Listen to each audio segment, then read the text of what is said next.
One of the things that you've heard me talk about repeatedly as we discuss this topic of narcissism is that narcissists must be in control. Now, let's just pause on that for a moment and ask, is it always wrong to wish to have some form of control? And the answer is no, not really. When it comes down to it, we need structure.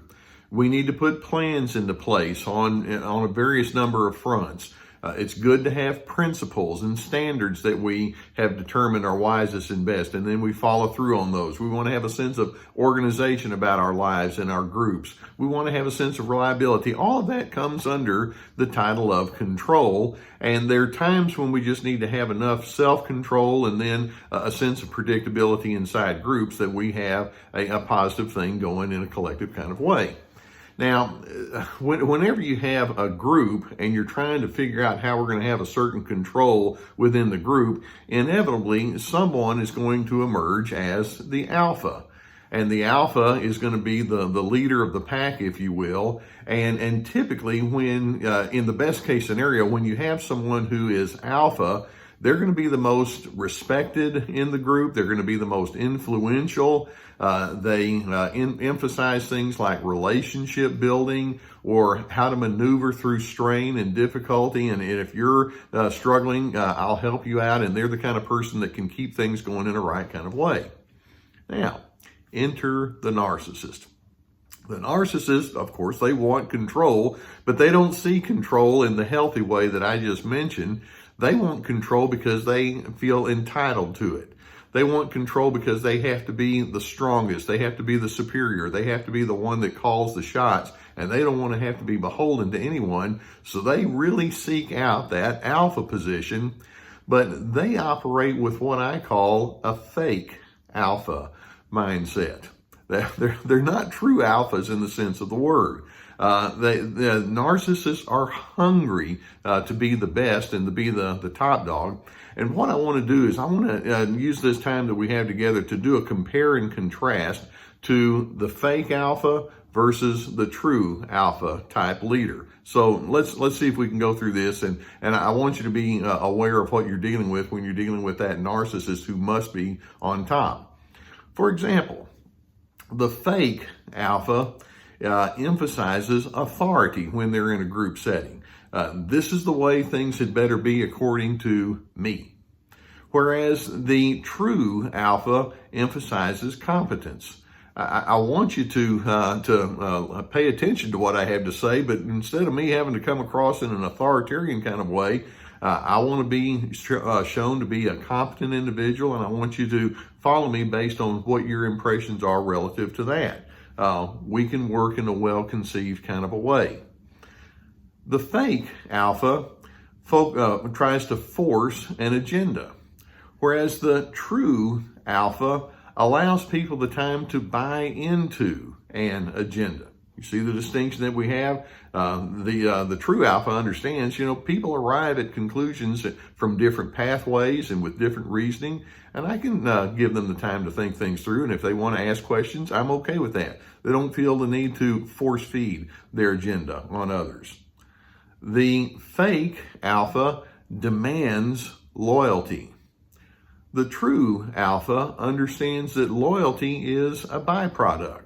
As you get to know me and as you understand who I am and how I care about the needs of the entire group, then loyalty is just going to emerge on its own, as opposed to, you better be close to me. And I'm telling you what, the narcissist has to have loyalty whether it's been earned or not. The fake alpha is very thin-skinned. They're highly defensive. They just simply cannot tolerate any kind of dissension inside the ranks. Whereas the true alpha understands, well, of course people are going to differ. And if you say something or act in ways that are contrary to where I am, I can be objective, and they're more thick-skinned. They don't just fall apart and just go into their high emotionality just because somebody may disagree with them along the way. The fake alpha appeals to their own personal preferences. Well, when we're in a group, this is what I want. Whereas the true alpha appeals to solid ideas. Rather than just forcing my opinion, or forcing my personality on you, let's take a look at what makes sense and what good ideas and concepts would lead the way. And whether it's inside a family or an organization, let's do that as opposed to just making it kind of a cult all about me telling you who to be. The fake alpha becomes easily insistent when they want to get things done.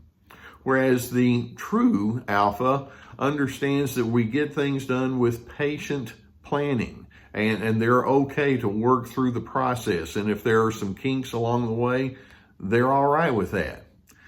The fake alpha demands obedience. You better fall in line, and I don't mean maybe. Whereas the true alpha encourages creativity.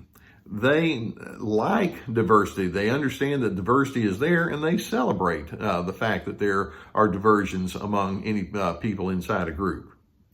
The fake alpha is desperate for others to agree. The true alpha likes agreement, but they're internally confident when disagreement comes along. It's like, I understand people disagree with me, but I can be confident in myself even as you disagree. Let's talk. The fake alpha uses bully tactics, whether it's through threats or name calling or derision. If you don't get with my program, then you're going to have a price to pay. That's how they think. Whereas the true alpha can use assertiveness. They know how to speak up and stand for their convictions, but they do so with decency. And they do so in a way that allows others to walk away with their dignity intact. How about that? The fake alpha has to be on top.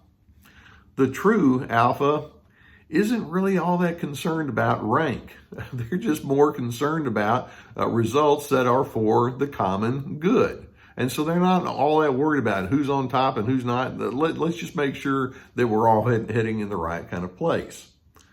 The fake alpha is highly self-impressed. The true alpha is humble enough to see themselves as being a member of the team, and they like being a part of a team. It's not all about elevating me.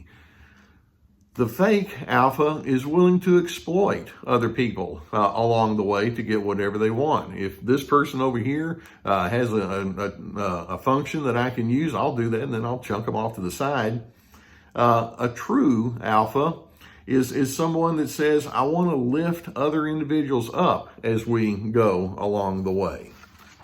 The fake alpha focuses on the appearance of success. Did you see what I did? Whereas the true alpha focuses on essence.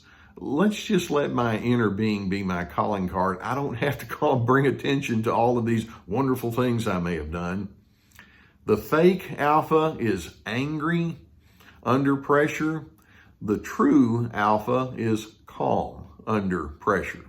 Now, that's a whole lot that I just went through, and you can see that this has many implications, obviously, for organizations, whether it's work or civic organizations or religious organizations or politics. This has implications for family systems. Typically you're going to look to someone to kind of help set the pace there, for social structures and many other kinds of collections of individuals. And as you are trying to maneuver through the various responsibilities you have, I want you to ask, as you're trying to have influence, do you go in the direction of the fake alpha, where it's like, hey, I got to push myself, and I'm going to make sure that I'm the most influential and the most important person here?